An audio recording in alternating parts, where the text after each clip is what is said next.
My name is Kevin Todeschi. I'm the Executive Director and CEO of the Edgar Cayce work. I've been involved with the Cayce work for the last 40 years. Edgar Cayce discovered when he was a very young man that he could put himself to sleep on a couch, fold his hands, close his eyes, and he could be given the name and address of anyone anywhere in the country and tune into that person, diagnose their illness, and outline a regimen of treatment. His dream was to have a hospital where people could come for the treatment. He would give the readings, and regular doctors, nurses, therapists would carry out the treatment.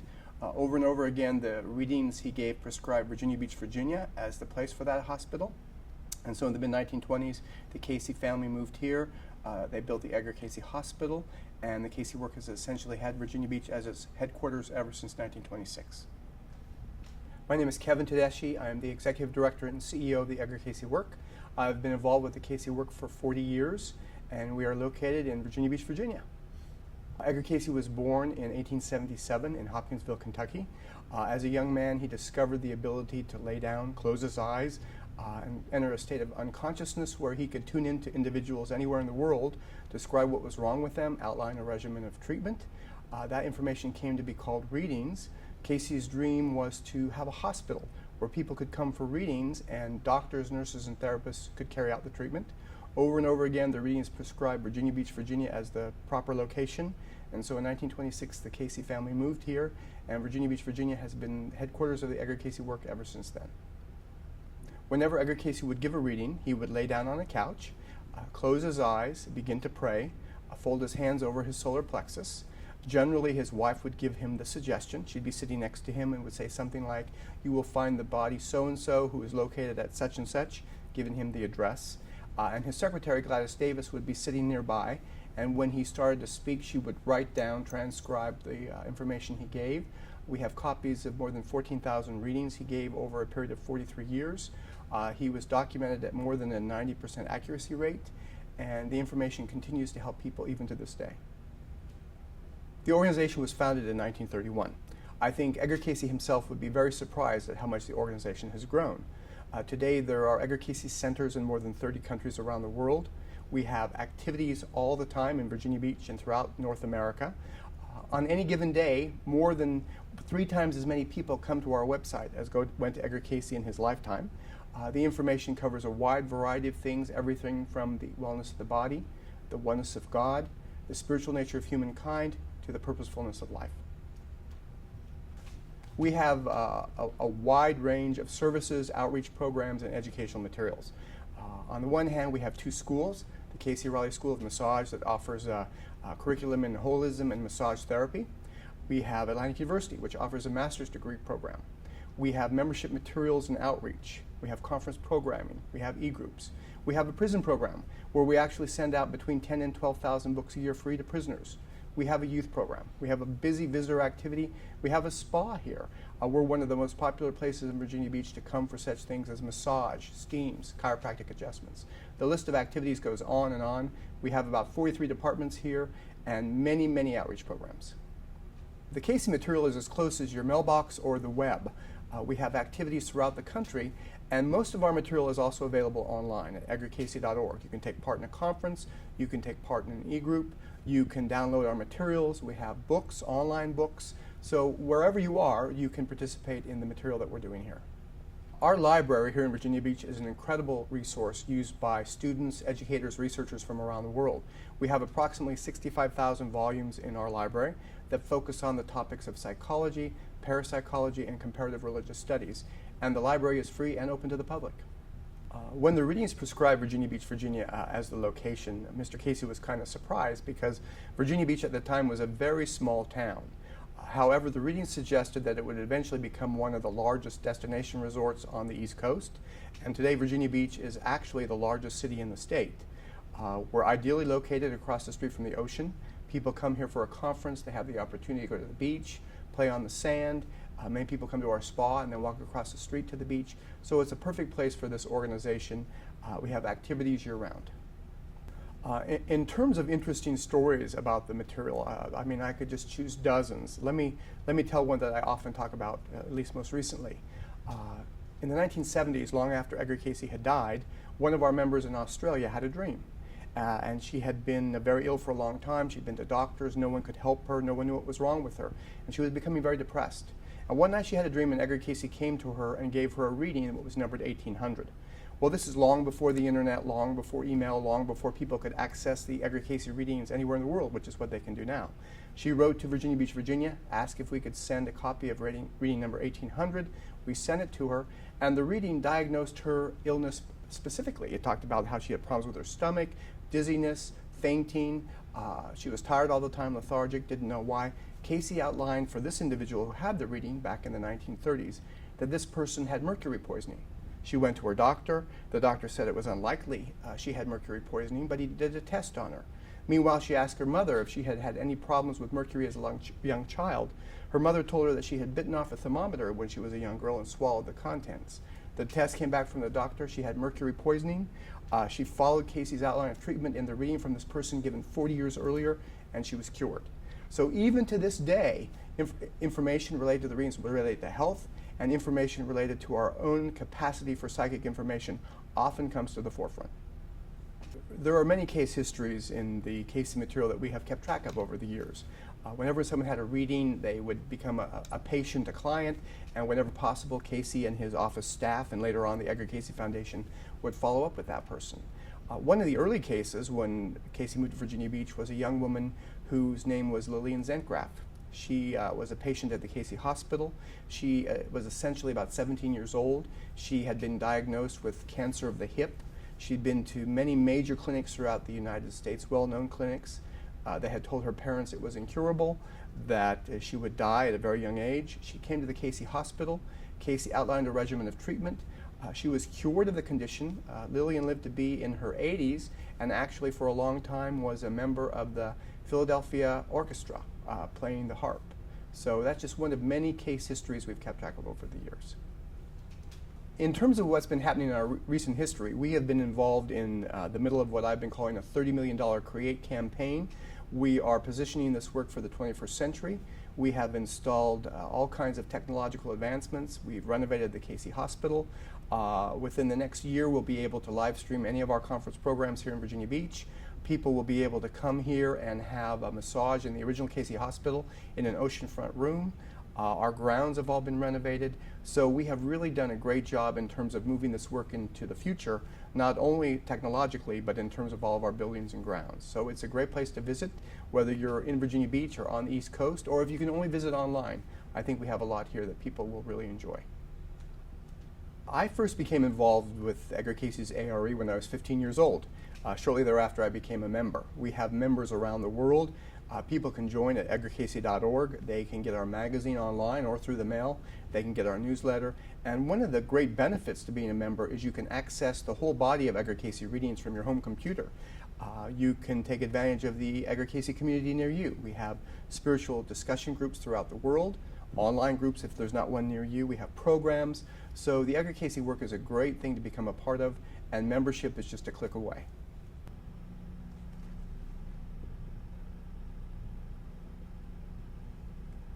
Another interesting case history we have is the story of Frederica Fields. Frederica's mother was very interested in Edgar Cayce, got readings from members of her family, including a reading for Frederica when she was young. Frederica's reading was put away. She forgot about it. Later on, when Frederica's mother died, she went through her mother's paper, came across her reading from Edgar Cayce. The reading talked about what she would be like as an adult, how her interests would turn, and the fact that she'd become very interested in stained prisms and glass. And by this time, Frederica had gone on to become a self-taught artist, a stained glass artist, and had windows in the Washington Cathedral and in Europe. And when this building was being built, she donated these windows to A.R.E. in honor of how Mr. Cayce had pinpointed her and her interests. She could send you pictures of me through the years.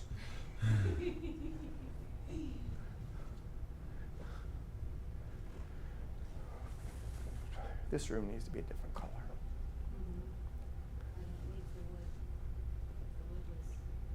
The wood was better, grounding. I actually know. Ooh. All but match better. Put that one down lower. Yeah, but I don't like people lined up here. Oh, her and that damn feng shui. Hey, it worked. Just kidding. Why or how? Next to me is Edgar Cayce's couch. This is the couch he would lay on, close his eyes, go to sleep, and give the readings. Closest to me is a picture of Edgar Cayce. Edgar Cayce lived between 1877 and 1945. He's the most documented psychic of all time.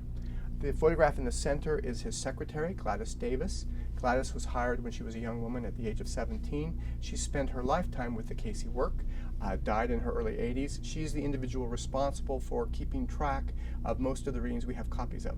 And furthest from me is Hugh Lynn Cayce.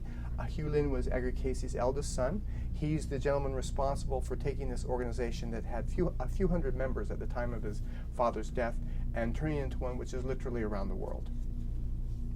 Cool. Well, we'll take any of the copies that you have, that you find. So if there's more than one, because we're putting two in the porch. We'll take them both. Okay, I'll go back over. Go back, start over. Start your work over again.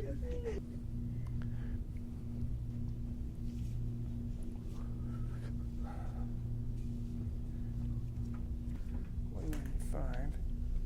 Godfrey Daniel. Go for it.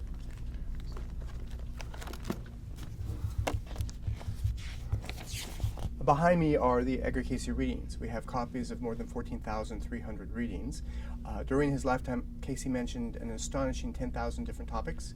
People of all ages, all backgrounds, came to him looking for help for a variety of problems, health problems, business advice, relationship issues, whatever it might have been. People just like you and I ask Edgar Cayce the same kinds of questions we would ask today. So here in our library in Virginia Beach, we have copies of all the readings. This document, this folder, contains readings 444-1 through reading 456-1. The names have been pulled out for confidentiality, so this would be person number 444 the first time they had a reading, through person number 456 the first time they had a reading. Most people had one or two readings. One gentleman had 468 readings in 6.5 years. His name was Morton Blumenthal, and he actually built the Edgar Cayce Hospital. Each reading here in Virginia Beach has a blue index page. The online readings, you can search them without the index pages. They're all searchable. But here in Virginia Beach, they have a blue index page, and it'll tell you everything mentioned in this reading. So, for example, this woman had apparently issues with diabetes. She had problems with her kidneys. She was looking for more balance in her life. She also was outlined some exercise she might try, and Edgar Cayce outlined a prescription she could use. So the index basically outlines everything in the reading. The reading itself will have background, how this person found out about Edgar Cayce. In this case, this person had apparently had a reading for her son previously. The reading will give the time and the place it was given, who all is present. Mr. Cayce will say, yes, he has the body. He will describe the person, what's wrong with them, outline a regimen of treatment. Oftentimes recommend doctors that he has no conscious knowledge of. At the end of the reading, he'll answer questions. People found that if they were present for a reading and they thought of a question, Mr. Cayce would answer a question without ever being asked. At the end of every reading, we generally have follow-up reports. In this case, what happened to the person, whether or not they followed the treatment, how long they lived, for example. This woman went on to have readings for other members of her family and for herself as well. You think Walt Disney was somber?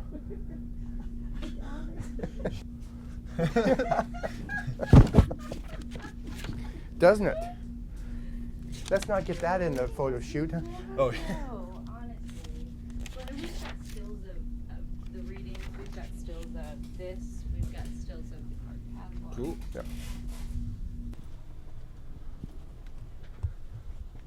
So this is the rest of our library. We have approximately 65,000 volumes. Locals, students, researchers, members from around the world come here as well to research and look into information that Cayce talked about, as well as information in the fields of psychology, parapsychology, and comparative religious studies. We have a number of special collections in our library. This is the Everton Sax Collection. Everton Sax was a gentleman who spent his lifetime traveling around the world collecting books on Atlantis.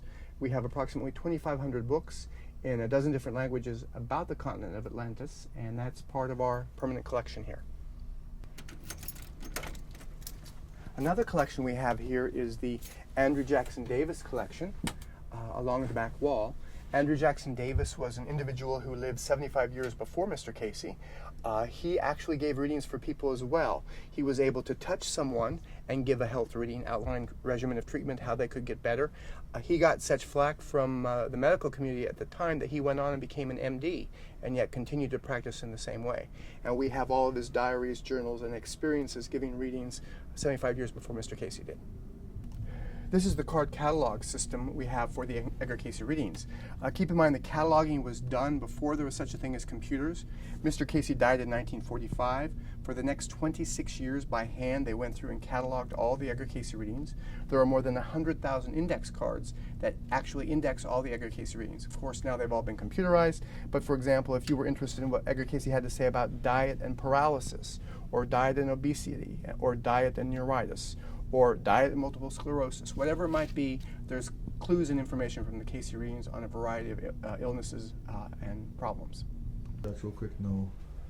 I think Virginia's first university. Atlantic University was actually Virginia Beach's first university. It was founded in 1930. It was an undergraduate program, a co-ed program, liberal arts. In 1986, the university was restarted up again. It had become dormant during the Depression, and it was started as a master's degree program in transpersonal studies. I'm standing here on our conference auditorium. We do conferences year-round. We can host up to 350 people. Our conferences are also live streamed via the web, so that members anywhere in the world or individuals interested in our topics can watch a conference program. One of our ongoing outreach activities is publications. We have two imprints here, A.R.E. Press and Fourth Dimension Press. We publish books about Edgar Cayce, the Edgar Cayce material, as well as books that are topically related.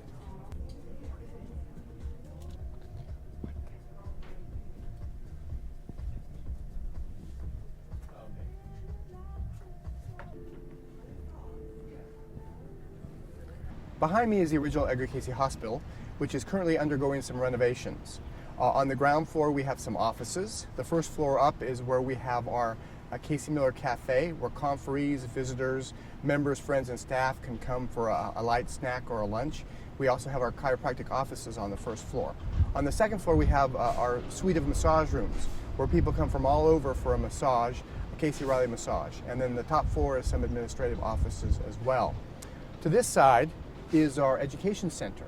Our education center houses our archives on the ground floor. The next floor up is our Cayce Riley School of Massage. We have trained students from 21 different countries in the art and science of massage. And then the top floor is Atlantic University, where we have our master's degree program. Our site here in Virginia Beach is a very popular tourist attraction. One of the things visitors can do here is walk our labyrinth. A labyrinth is just a quiet way to reflect meditatively on something or just spend a quiet time in contemplation.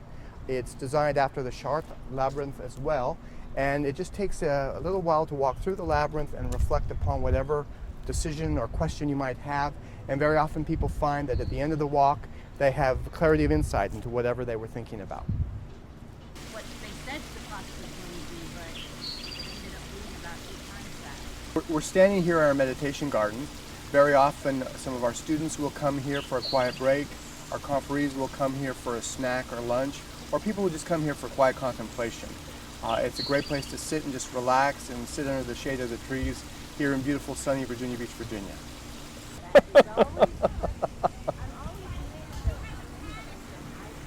That's true.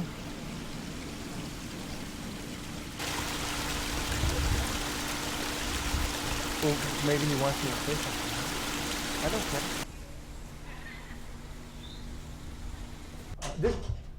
This is Edgar Cayce's desk, and actually we found among his belongings a picture of his office wall. And so what the A.R.E. Foundation did was they duplicated all the pictures that had been on his wall, even down to the calendar that was on his wall, here on the wall behind his desk.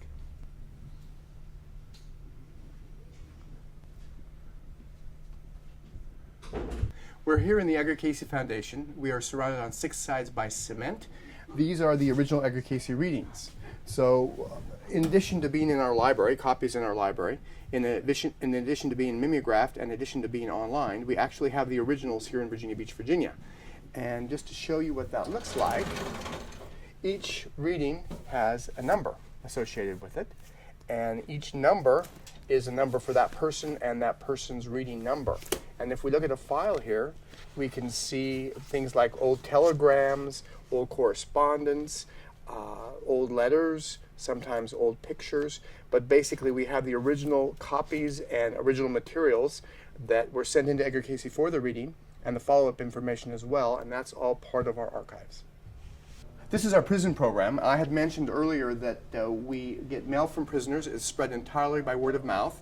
The prisoners write in and talk about things that they might be interested in: meditation, prayer, improving their relationships, trying to understand how they ended up where they ended up. We send out books to prisoners around the country. Each year we send out between 10 and 12,000 books. It's all sent free, and it's all supported by contributions. And I do it all. And does it all. Hi! Do you have prizes for me? No, sorry. Josh is taking pictures for the Virginia Historical. For a middle-aged guy. Yeah. This is one of our smaller classrooms. This classroom actually holds 24 students, 12 on the table, 12 working with massager. We have students come in for 2 semesters. The first semester they practice on each other, and then the second semester they practice on the general public.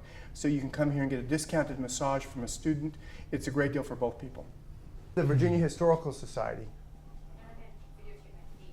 Okay, yeah, let's- We're standing just outside the administrative offices for Atlantic University. Atlantic University offers a master's degree program. We also have classes that students can take for their own learning enrichment. We also offer e-groups that people can take anywhere in the world.